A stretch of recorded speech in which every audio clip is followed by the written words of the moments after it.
that was happening, or they picked up a pen and they created a fanzine about the scene and wrote about it, and then they ended up, say, as a journalist later on in actually for a bona fide magazine, and there I was.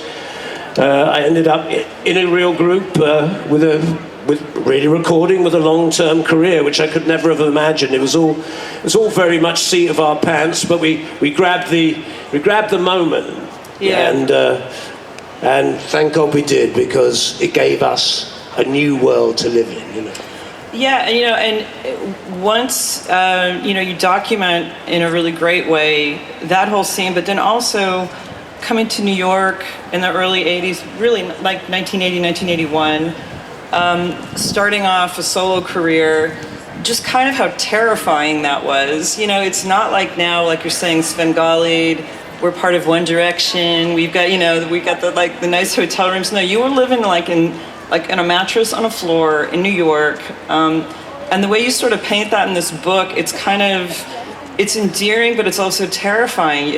That was like a big step to take, but look what grew out of it. It's kind of an amazing moment.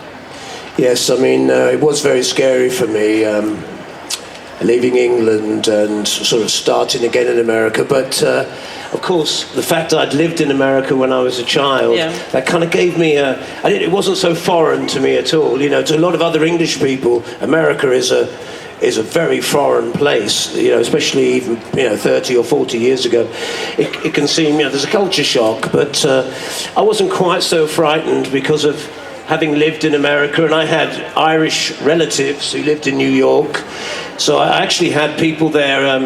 I had an American manager too, Bill Aucoin, who'd managed Kiss, was then managing me. So I had links to America, but still, it was still very daunting. I mean, the Sex Pistols had come to America and they'd broken up. The Clash was still trying to get somewhere, but at that moment, they had not that much success. I think Blondie were doing quite well in America, but even they broke up quite quickly. It just wasn't like a surefire thing. Coming to America and being a punk rocker in a punk rock group wasn't a surefire, wasn't a surefire way to success. It just wasn't. So what I was doing was very much experimental, but the great thing was I was coming to somewhere else that was very much part of creating punk rock. I mean, we'd grown up really with loving a lot of American punk rock, the Velvet Underground, and then the New York Dolls, and then of course we were watching the Ramones and Blondie and the Talking Heads, and of course that was where I was coming to. I was coming to a place that for me was the mecca of music. So I was really coming to somewhere that was, hey, this is where some of the greatest music in the world has come from, rock music, rock and roll, America, New York. So to me, I was coming to worship at the home of, there was an element of that. So I was scared, what was going to happen to me, but I thought, if nothing happens, at least I'll have gone to New York and have had a whale of a time, and who knows what's going to happen. And Bill Aucoin, my manager, knew Steve Stevens. Once we got together, you're going to see the magic this afternoon, by the way. So. And apparently a whale of a time you had, because it's all in here. That's right, yes. I started out living on the tiny mattress. I didn't even have bedclothes. In fact, the day I went to get some bedclothes for my bare mattress, it poured with rain. I got soaked, and but I had there I was soaked with my bedclothes in my hand. So I started off with nothing in New York, and but who doesn't? That's what a lot of people were doing back then. I mean, nowadays you can't even live in New York with nothing. There's nowhere the apartments aren't there. At least back when I came there, you could find somewhere to live for quite a sort of cheap amount of money, and sort of quite a good area. In fact, I lived in the West Village, so I enjoyed it. Yeah, and moving forward, your career, you sort of came of age at the same time MTV did. And, just reading this, it reminded me, you sort of came up at the same time. You were one of the really early MTV artists, and then, you sort of became the face of it for a while.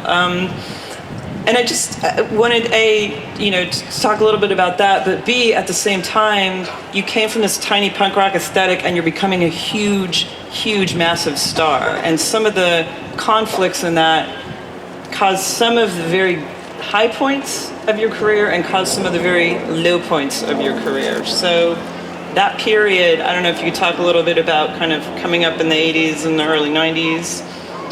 Yes. Well, yeah. Obviously, actually, my manager, Bill Aucoin, he'd come out of television originally from the 60s into the 70s. Before he managed Kiss, he'd come out of television. So he was very much in tune with kind of like what was going on in the television, the cable world. And so that was another thing. One of the other things I did know about, I knew that, when I came to New York in 81, we knew that in about 6 months to a year's time, there was going to be this 24-hour music channel that was going to be experimental, but we knew that was coming. That was another thing that gave me a bit of hope that I'd find a place in America, because my manager was very much into image, and I knew he knew about television, and he knew how to get me onto this channel if I wanted to be on it. So that was one great thing that gave me a lot of hope when I came to New York. But as time went on, yes, I became a massive star. I mean, almost bigger than my music. My image was almost bigger than my music, and that was almost scary and quite off-putting when I'd come from sort of a place, a very sort of underground place in punk rock, even though I'd had hit singles in England and become a well-known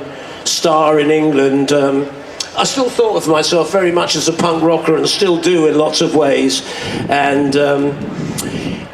dealing with success was a little strange, because I was used to sort of being recognised by the cool people of the world, and then suddenly everybody who watched MTV, whether they liked music or my music or any music, they'd know who you were, and that you're almost bigger than your music, which was a little strange.